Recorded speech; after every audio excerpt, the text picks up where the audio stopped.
ကျွန်တော်ဒီအခုတစ်ခေါက်ဗီဒီယိုလေးမှာပြောပြပေးပါမယ်ဟာတော့ကျွန်တော်ရဲ့ဒီဗီဒီယိုလေးပထမဆုံးသောဗီဒီယိုလေးမှာပြောထားတဲ့ဒါရေးတယ်ဆိုတဲ့အကြောင်းကျွန်တော်ပြန်မော့ပြောပြပေးပါမှာဖြစ်ပါတယ်ဟို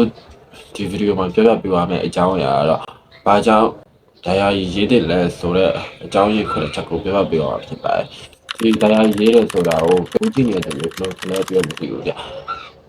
ကျွန်တော်ခံမှန်းကြည့်ရမယ်ဆိုရင်တော့ဒါရေးတယ်ဆိုတာကအမှတ်တရတွေကိုတင်ထားဖို့လားဒါမှမဟုတ်ရှင်လည်းလက်ဆက်နဲ့လေးချင်းဆိုတော့ထိတတ်ကြပါတယ်တကယ်တော့ဒါရေးချင်းဆိုတာကကျွန်တော်တို့ရဲ့စိတ်ပိုင်းဆိုင်ရာကျမ်းမာရေးကိုပါတိုးတက်စေရတဲ့ကျွန်တော်ရဲ့အပြည့်ပိုင်းအောင်မြင်မှုတွေကိုပါတိုးတက်နိုင်စေနိုင်တဲ့လေးချင်းတစ်ခုလို့ပြောလို့ရပါတယ်ဘာလို့ဒါရေးချင်းတယ်လဲဆိုတော့ကျွန်တော်တို့ရဲ့စိတ်ဖြစ်မှုတွေကို short ချပေးရကျွန်တော်တို့လူတိုင်းမှာနေ့စဉ်ကြုံတွေ့နေရတဲ့စိတ်ဖြစ်မှုတွေ depression ကြတာတွေလူတိုင်းမှာရှိကြပါတယ်အဲ့ဒါကိုဖြေထုတ်ဖို့အတွက်နီလန်တနည်းမဟုတ်တနည်းလိုအပ်ပါတယ်လူနှမျိုးနှစ်စားရှိရဲ့ introvert နဲ့ introvert ဆိုပါရှိကြတယ် introvert တွေကကြောင့်ထုံးစံတိုင်းကိုယ့်ရဲ့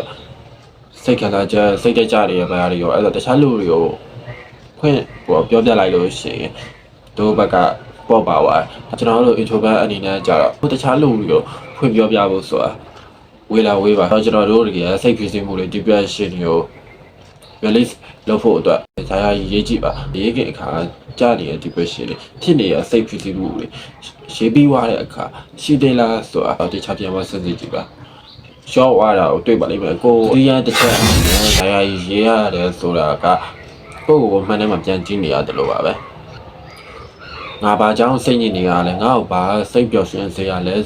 ဆိုတာကိုသိစေပါအဲ့လိုမျိုးသိလာပြီဆိုရင်ကိုယ့်ကိုစိတ်ပျော်ရွှင်စေရအနားမှာပဲနေနိုင်ပါလိမ့်မယ်နောက်ဆုံးပြောလို့ရှိရင်ကိုကဘယ်လိုလူစားမျိုးလဲဆိုတာကသိလာပါလိမ့်မယ်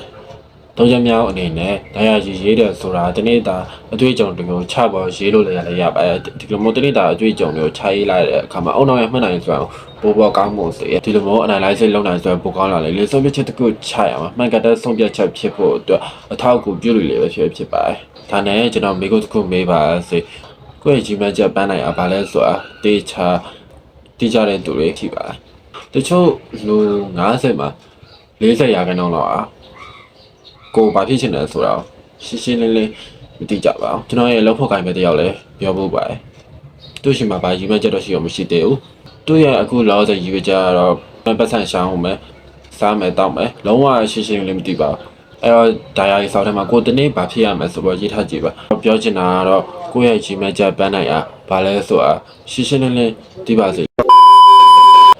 ကိုကြည့်နေတဲ့သူတွေမှာ content writer တွေ content creator တွေဟာရှိကြတာတူအောင်မသိဘူး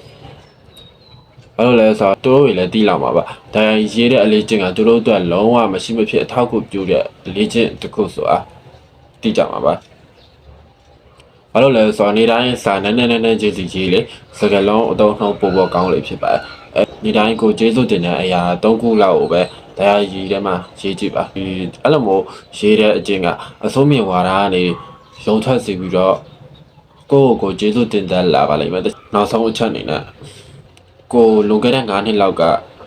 ဒါရေးစာရေးခဲ့မယ်အခုအချိန်ထိလည်းဒါရေးနေတည်အောင်မယ်ဆိုရင်အဲ့အချိန်တော့ငါဘယ်လိုစူးစမ်းခဲ့တာအဲ့အချိန်တော့ငါဘယ်လိုစိတ်နာခဲ့တာအဲ့အချိန်တော့ငါဘာ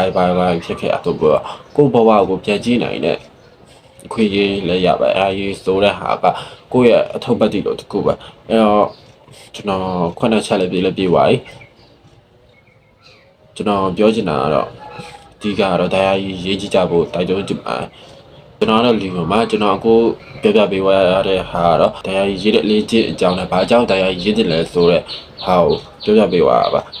အဲ့တော့ဒီဗီဒီယိုလေးကအခုကြည့်နေတဲ့သူတွေအတွက်တခုခုရှားပါခဲ့လို့ရှယ် like subscribe လေးလုပ်ပေးခဲ့ပါအောင်